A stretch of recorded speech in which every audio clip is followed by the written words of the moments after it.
Mind ഒട്ടും ശരിയല്ലാത്ത സമയത്ത് just food കഴിക്കുക അല്ലെങ്കിൽ ജസ്റ്റ് ഒരു കോഫി കുടിക്കുക അങ്ങനെ എന്തെങ്കിലും ചെയ്താൽ മൈൻഡ് ഓക്കെ ആവുന്ന ആരെങ്കിലുമൊക്കെ ഉണ്ടോ?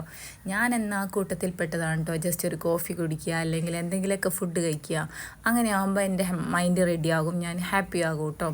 നമ്മളുടെ എല്ലാ ഡേയും ഇപ്പം നല്ല അടിപൊളിയായിരിക്കും, നല്ല പെർഫെക്റ്റ് ആയിരിക്കും എന്നൊന്നും ഇല്ലല്ലോ. ചില ഡേ നല്ല സന്തോഷത്തിലായിരിക്കും, ചില ഡേ അങ്ങനെയും ഉണ്ടാകും. നമ്മൾ തന്നെ തീരുമാനിക്കും നമ്മളുടെ എങ്ങനെ വേണം എന്നുള്ളത്. പക്ഷേങ്കിൽ എന്നും ഇപ്പോൾ ഒരുപോലെ ആയിരിക്കണം എന്നൊന്നും ഇല്ലല്ലോ. ആ സമയത്ത് ഉണ്ടാക്കിയതാണ് ഇതേപോലെ വൈറ്റ് സോസ് പാസ്ത. ഇല്ല, വൈറ്റ് സോസാണ് ഉദ്ദേശിച്ചത്, പക്ഷേങ്കിൽ ജസ്റ്റ് ഒന്ന് കളർ മാറി കേട്ടോ. കുരുമുളക് പൊടിക്ക് പകരം ഞങ്ങൾ ഇട്ടത് മുളക് പൊടിയാണ്, പക്ഷേ കുരുമുളക് പൊടി ഇല്ലേനു. അപ്പോൾ ടേസ്റ്റിൽ ഒരു കോംപ്രമൈസും ഇല്ല കേട്ടോ. ടേസ്റ്റ് പക്ക അടിപൊളിയായതിന് നല്ല പെർഫെക്റ്റ് ആയിട്ട് കിട്ടുകയും ചെയ്തിട്ടുണ്ട് കേട്ടോ. കളറിൻ്റെ വ്യത്യാസം മാത്രമേ ഉള്ളൂ, അത് നിങ്ങൾ നോട്ട് ചെയ്യണ്ട കേട്ടോ. അപ്പോൾ വൈറ്റ് സോസിന് കുരുമുളക് ഇല്ലെങ്കിൽ ഇങ്ങനെ ട്രൈ ചെയ്യാം കേട്ടോ. അപ്പം ഇത് കഴിച്ച് നമ്മളുടെ മൂഡ് ഹാപ്പി ആക്കി എടുത്തിട്ടുണ്ട്. അപ്പോൾ ട്രൈ ചെയ്ത് നോക്കുക, അടിപൊളിയാണ്.